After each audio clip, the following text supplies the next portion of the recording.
Assalomu alaykum, hurmatli brifing ishtirokchilari.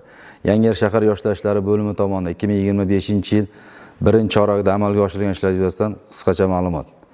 2025-yil 14-fevral kuni muhtaram prezidentimiz tomonidan o'tkazilgan yoshlar bilan uchrashuvda berilgan topshiriqlar ijrosini ta'minlash maqsadida Yangiyer shahrida yoshlar yetakchilar tomonidan aniqlangan 138 nafar yoshlar 2 ta viloyat, 9 ta shahar tashkilot rahbarlariga nomma-nom biriktirildi. Xatlovlar jarayonida aniqlangan 179 nafar yoshlar huquq-tartibot organlariga nomma-nom biriktirildi.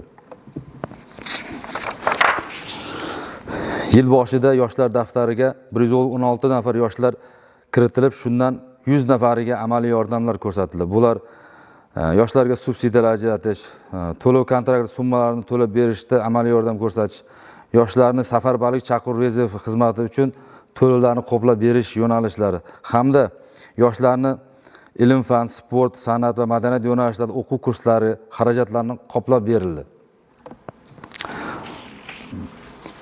Bundan tashqari yoshlarning tadbirkorlik, g'oya va tashabbuslarini qo'llab-quvvatlash, ishbilarmonlik ko'nikmalarini rivojlantirish, yoshlarning bandligini ta'minlash maqsadida 2025-yil davomida 112 nafar yoshlarga 1,825 million so'mlik kredit mablag'lari ajratildi.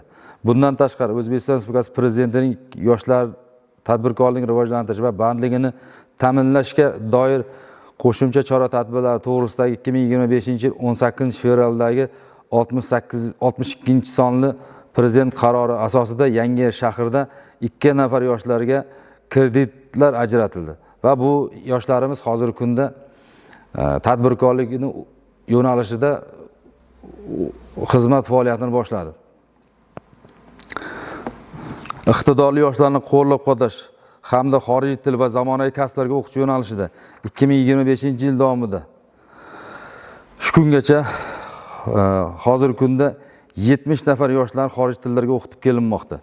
Bundan tashqari Ibrat farzandlar loyihasi doirasida bugungi kunda shahar yoshlari tomonidan 6679 nafari platformadan ro'yxatga o'tib foydalanib kelmoqda. Mutolaa loyihasi doirasida bugungi kunga qadar 3285 nafar yoshlar platformadan ro'yxatga o'tkazilgan. Ustchest loyihasi yo'nalishida esa Yangiyer shahridan jami 64 nafar yoshlar ro'yxatdan o'tkazilib, o'rganishlar jarayoni davom etmoqda. Ustoz ay loyihasida 1019 nafar yoshlar ro'yxatdan o'tgan. Ko'rilgan harakatlar natijasida Qizlar akademiyasiga jalb qilish bo'yicha 371 nafar yoshlar ro'yxatdan o'tgan. 5 tashabbus loyihalari doirasida shahar bo'yicha jami 15326 nafar yoshlar ro'yxatdan o'tkazildi.